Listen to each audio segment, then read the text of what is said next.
ខ្មែរថៃបន្តកែសម្រួលយុទ្ធោបករណ៍អាវុធធុនធ្ងន់និងឧបករណ៍បំផ្លិចបំផ្លាញធុនធ្ងន់នៅរសៀលថ្ងៃទី31ខែតុលាឆ្នាំ2025នេះនៅច្រកព្រំដែនអូស្មាច់ខេត្តឧត្តរមានជ័យយោធាភូមិភាគទី4កម្ពុជានិងកងទ័ពភូមិភាគទី2ថៃបានរៀបចំកិច្ចប្រជុំពិសេសនៃគណៈកម្មាធិការព្រំដែនថ្នាក់យោធាភូមិភាគកម្ពុជាថៃ RBC សម្រាប់ពិភាក្សាលើការកែសម្រួលអាវុធនិងយុទ្ធោបករណ៍បំផ្លិចបំផ្លាញធុនធ្ងន់បន្ទាប់ពីកិច្ចប្រជុំពិសេសក្រុមលេខាធិការដ្ឋាននៃគណៈកម្មាធិការព្រំដែនថ្នាក់យោធាភូមិភាគកម្ពុជាថៃ RBC កាលពីព្រឹកមិញនេះសហប្រធានដឹកនាំកិច្ចប្រជុំដោយឧត្តមសេនីយ៍ឯកពៅហេង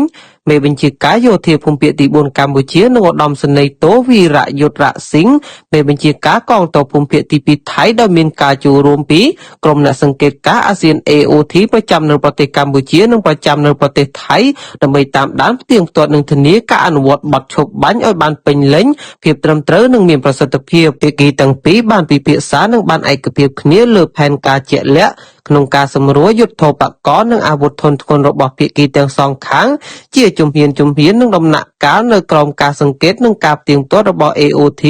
សម្ដៅរួមគ្នាកាត់បន្ថយភាពតានតឹងផ្នែកយោធាកិច្ចប្រជុំនេះត្រូវបានបញ្ចប់នៅម៉ោង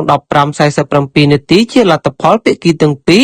បានព្រមព្រៀងនឹងចុះហត្ថលេខាលើកំណត់ហេតុរួមស្តីពីការកែសម្រួលយុទ្ធោបករណ៍អាវុធធុនធ្ងន់និងឧបករណ៍បំផ្លិចបំផ្លាញធុនធ្ងន់